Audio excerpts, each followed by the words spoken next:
The desert echoed with the clash of ancient powers as Seraphine and Ishara faced off under the oppressive sky. The very air crackled with magic, the winds howling as if in fear of what was unfolding before them. The phoenix's flame surged within Seraphine, burning brighter than ever, its light a beacon of hope. But Ishara, the wraith of eternity, stood unmoving, her shadowed presence a dark mirror to the flame. "You cannot defeat me, child." Ishara's voice was as cold as death itself, each word dripping with centuries of arrogance. "The phoenix's flame belongs to those who understand the true nature of power. I have waited for eons. I am eternal, and I am the rightful heir to the phoenix's essence." Seraphine's heart burned with determination.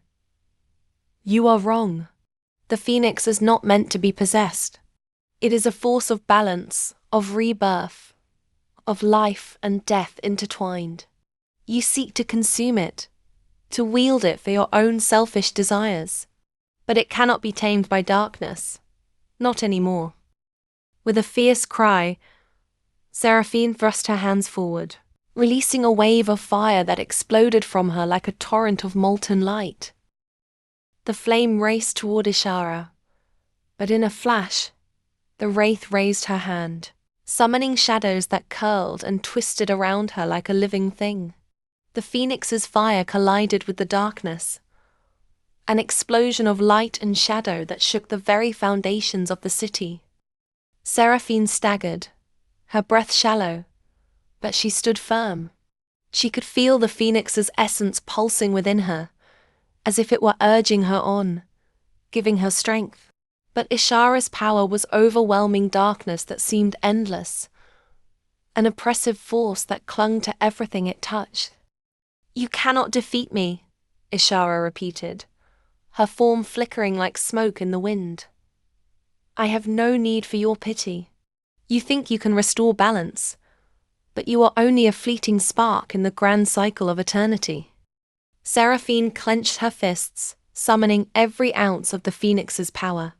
She could feel the balance within her, the flame and the earth, the life and the death, and she understood, in that moment, that the phoenix was not meant to dominate the world, but to guide it, to heal, to restore, and to keep the forces of life and death in harmony.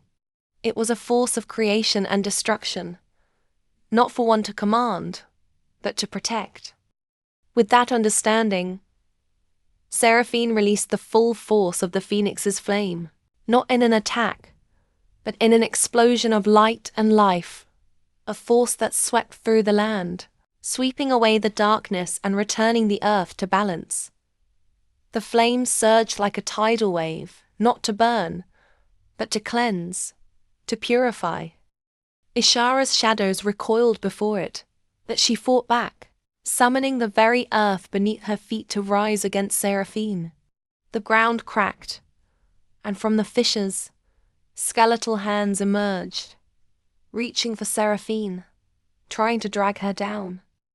But Dorian, who had been silent until now, rushed forward, his blade flashing in the sun, cutting through the darkened hands with precision.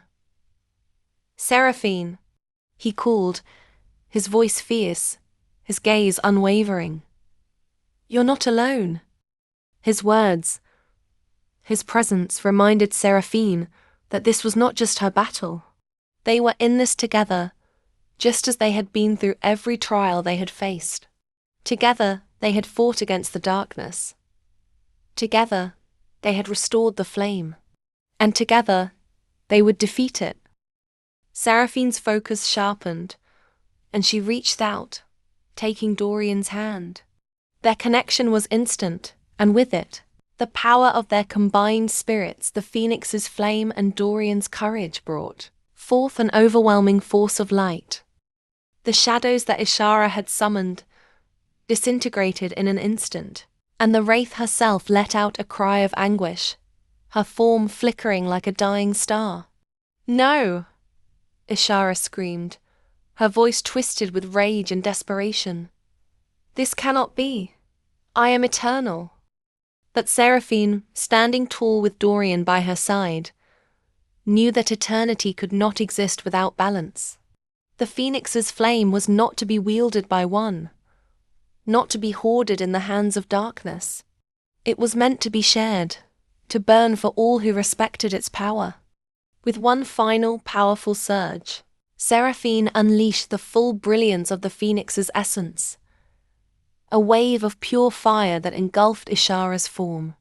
The wraith writhed and screamed, but the light consumed her, pulling her into the flame, her existence unraveling like thread in a storm. Her shadowed form collapsed into nothingness, leaving only silence behind.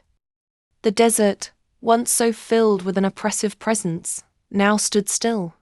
The winds calmed, and the air seemed to breathe a collective sigh of relief. The phoenix's fire, once again, had purified the land.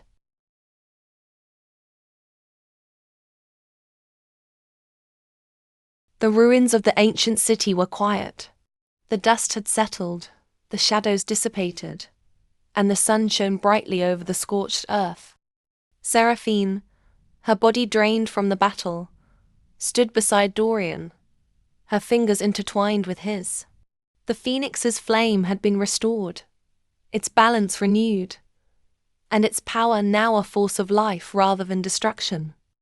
Elysia, Amara, and Galen gathered around them, their expressions a mixture of exhaustion and awe. They had witnessed the incredible power of the phoenix, the ancient force that had not only saved them, but had also given them a new understanding of their world. A world that would heal. "We did it," Amara said softly, her voice filled with wonder.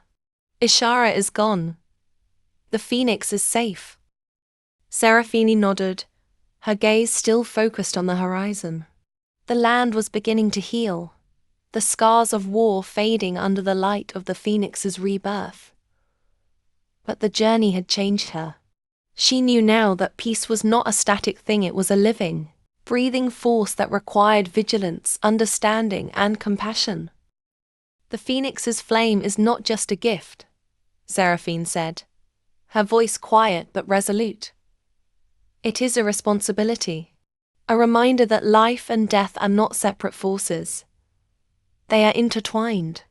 We must guard the balance now and always." Dorian squeezed her hand, his gaze steady and full of love. "We will, Seraphine. Together.